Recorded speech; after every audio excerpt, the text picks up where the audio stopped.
Hola, soy Lucía Sánchez y hoy estoy aquí para presentarles un libro fascinante que seguramente capturará su atención desde la primera página.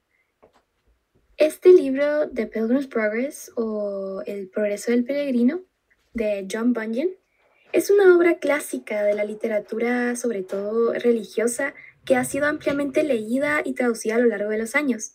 Este libro también se clasifica, además de ser una novela cristiana, también como ficción.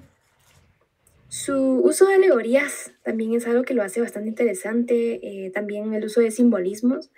Esto de hecho continúa convirtiéndolo en un recurso bastante valioso para aquellos que buscan profundizar su comprensión de la fe cristiana. El uso de la alegoría es algo que resulta bastante interesante, pues su uso es bastante escaso, sobre todo en los tiempos de ahora. De hecho, esta es una obra literaria que ahora es considerada como la mejor alegoría explicativa de la teología y el pensamiento puritano. Ahora hablando un poquito más acerca de John Bunyan, el autor de este libro, él era un hombre que llegó a conocer desde muy pequeño lo que eran la literatura y demás, pero fue hasta más adelante que él también comenzó a conocer un poco más acerca de la religión gracias a su primera esposa. De hecho, él al contraer matrimonio con su primera esposa, él comenzó a conocer más acerca de Dios y de lo que era la fe cristiana. Sin embargo, su esposa falleció años después y él volvió a casarse y gracias a este matrimonio él también se vio motivado a predicar delante de bastantes personas, de grandes multitudes. Sin embargo, como él lo hacía, era castigado y por esta razón terminó en la cárcel más de una vez. Predicar en ese momento era también como una falta a la ley. Y la primera vez que fue encarcelado, él escribió su primera obra llamada Gracia al Mayor de los Pecadores, publicada en 1666, y más adelante fue encarcelado otra vez por unos 6 meses por negarse a dejar de predicar, y fue de hecho en ese lapso de tiempo en el que él decidió escribir la obra The Pilgrim's Progress, o El Progreso del Peregrino que estoy presentando. Antes de que Bunyan muriera, él fue reconocido a nivel mundial por ser un autor bastante único y también era muy admirable la valentía que él tenía de seguir presentando lo que era su fe cristiana, incluso a través de sus obras, a pesar de que esto no era permitido en su tiempo. Y ahora por esto mismo también se considera uno de los autores más importantes. Ahora hablando un poquito más acerca de la historia que presenta en este libro, que de nuevo repito es una alegoría, en donde cada personaje y cada lugar, incluso cada situación representan diferentes aspectos y personas que llegan a encontrarse durante el camino de la vida cristiana hacia la salvación. Primero, The Pilgrim's Progress, como he dicho, es una alegoría sobre todo religiosa que cuenta la historia de un hombre llamado Cristiano, que emprende un viaje desde su hogar en la ciudad de la destrucción. Cristian o cristiano es la representación de un hombre o mujer cristiano o cristiana que emprende su viaje hacia la vida eterna. Y la ciudad de la destrucción, que era donde él vivía, era supuestamente también una representación de cómo es que él vivía alrededor de todo lo que era el mundo y los pecados que traía este. El libro está dividido en dos partes. La primera parte sigue el viaje de Christian o Cristiano y la segunda parte sigue el viaje de su esposa y sus hijos. Al comienzo del libro, Cristiano vivió una vida de pecado y desesperación, atormentado por el conocimiento de su hogar y el hecho de que estaba condenado a la destrucción, de ahí el nombre también.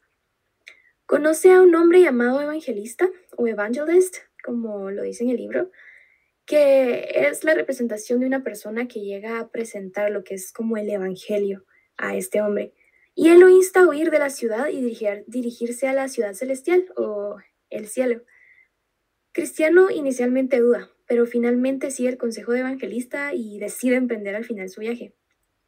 Él atraviesa muchísimas dificultades, tentaciones en su camino, situaciones de las que realmente fue difícil seguir, y por esa razón también al principio comienza a dudar y expresaba cómo es que él no llegaba a creer por completo si esto realmente podía llegar a llevarlo a algún lugar mejor.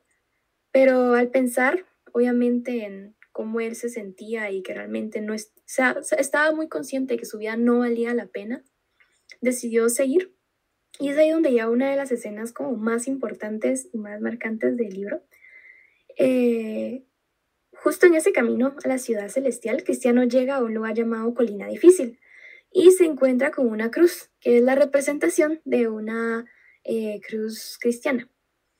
Y al acercarse a ella, él llega a sentir una carga pesada sobre sus hombros que lo hace caer de rodillas y llorar amargamente. De hecho, él desde que emprendió su viaje hasta llegar a esa colina, él llevaba una carga bastante pesada de por sí en sus hombros y él la sentía y hacía que se cansara más en el camino. En ese momento llega a su mente la imagen de un Salvador que había sido crucificado, perdón, y que había sufrido y muerto por los pecados del mundo.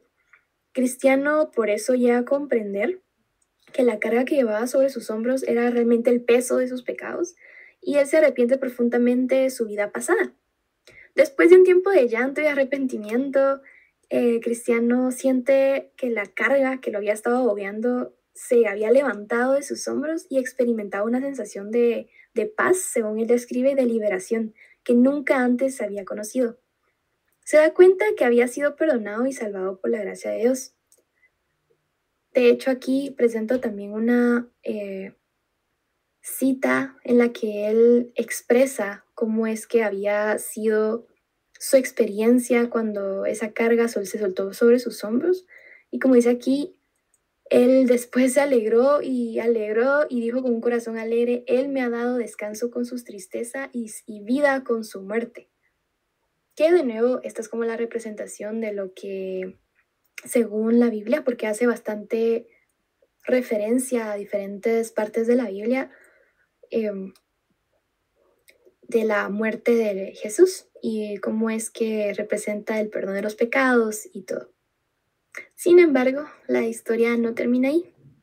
Continuando, en el camino, Cristian se encuentra con una serie de obstáculos aún más fuertes y pruebas que ponen a prueba también su fe y su determinación, y para ver qué tanta perseverancia él continuaba teniendo. Primero conoce a muchísimas personas que en un momento lo ayudan, otras realmente solo buscan beneficiarse de él o simplemente continuar su propio camino de una manera errónea, como lo interpretó del libro.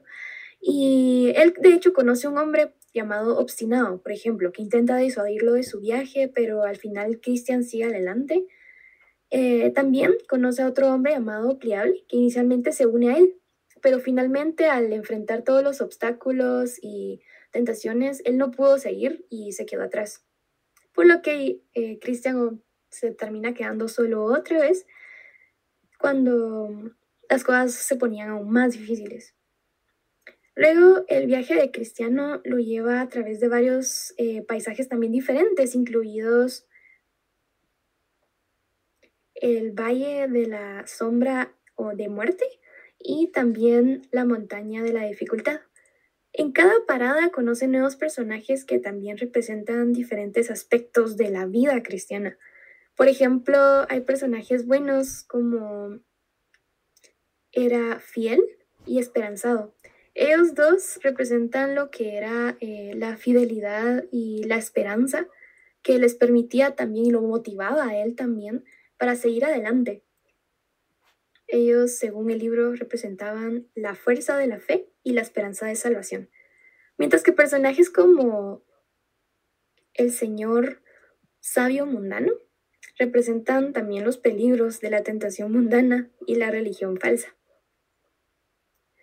A lo largo del libro, Cristiano lucha con muchísimas más cosas, pero es capaz de perseverar con la ayuda de su fe, de también en ciertos momentos de sus compañeros y la guía también de otros creyentes que se encuentran en el camino.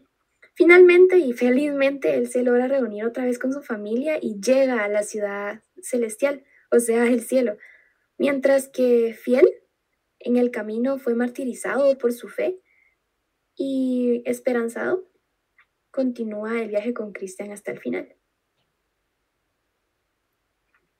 Ahora, hablando un poquito más acerca de las ideas principales del libro, el libro presenta la vida cristiana como un camino lleno de obstáculos y desafíos.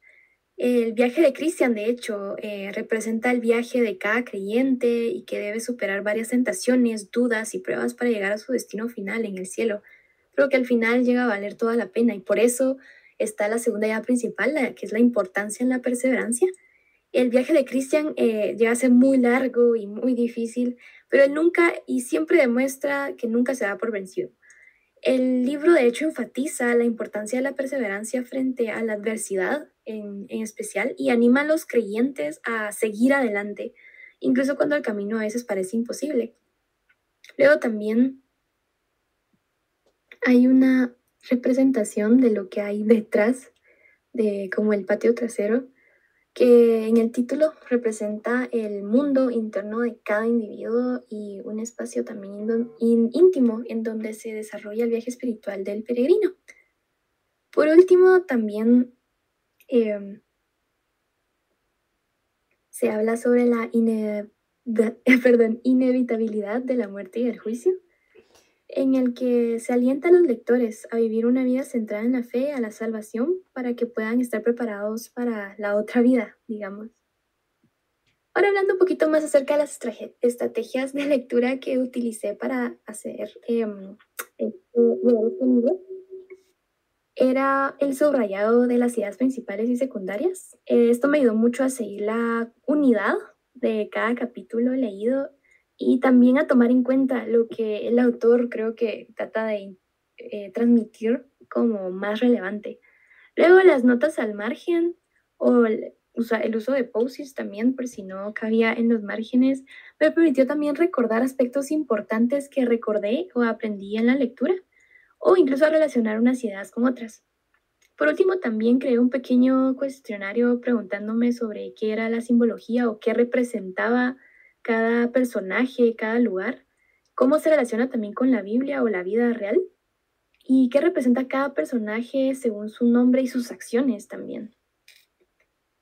Por último, hablando de los aprendizajes principales de esta lectura, es que primero se habla sobre la importancia de la fe y la confianza en Dios en momentos de adversidad, la necesidad de perseverancia y determinación para alcanzar ciertos objetivos y también nuevas maneras de enfrentar las dificultades en el camino. Y eso es todo. Muchísimas gracias.